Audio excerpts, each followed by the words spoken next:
আসসালামু আলাইকুম। অনেক শিক্ষার্থী বলে, স্যার অনেক পড়ি কিন্তু কিছুই মনে থাকে না। আসলে সমস্যা পড়ায় নয়, সমস্যা হলো কিভাবে পড়ছি সেটাতে।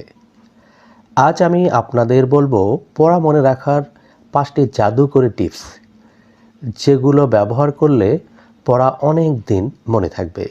চলুন শুরু করা যাক। টিপস 1, বুঝে পড়া।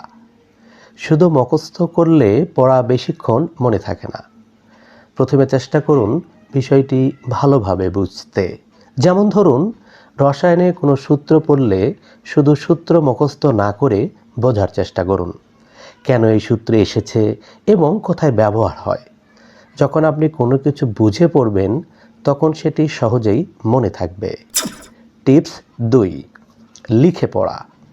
গবেষণায় দেখা গেছে শুধু পড়ার চেয়ে লিখে পড়লে 3 থেকে 4 গুণ বেশি মনে থাকে।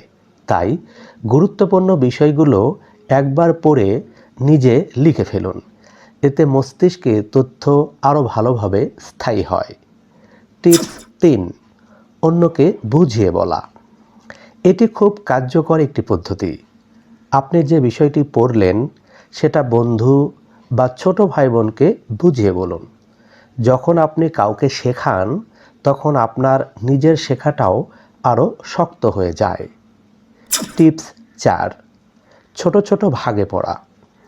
একসাথে অনেক পড়লে মাথা ক্লান্ত হয়ে যায়। তাই বড় অধ্যায়কে বা বড় কোনো বিষয়কে ছোট ছোট অংশে ভাগ করে পড়ুন। 25 থেকে 30 মিনিট পড়ার পর 5 মিনিট বিরতি নিন। এতে মন সতেজ থাকবে এবং পড়াও সহজে মনে থাকবে। টিপস 5, নিয়মিত রিভিশন। রিভিশন ছাড়া পড়া দীর্ঘদিন মনে রাখা খুব কঠিন। আজ যা পড়লেন আগামীকাল সেটি মাত্র 5 মিনিট দেখে নিন। তারপর 1 সপ্তাহ পরে আবার একটু রিভিশন করুন। এভাবে সময় সময় রিভিশন করলে পড়া দীর্ঘদিন মনে থাকবে এবং পরীক্ষার আগে নতুন করে মুখস্থ করার চাপও কমে যাবে। এই ছিল পড়া মনে রাখার 5টি জাদুকরী টিপস। আপনি যদি এই পদ্ধতিগুলো নিয়মিত ব্যবহার করেন তাহলে ইনশাআল্লাহ পড়া মনে রাখা অনেক সহজ হয়ে যাবে। ভিডিওটি ভালো লাগলে লাইক দিন, শেয়ার করুন এবং শিক্ষা সম্পর্কিত আরও ভিডিও পেতে চ্যানেলটি সাবস্ক্রাইব করুন। ধন্যবাদ। আসসালামু আলাইকুম।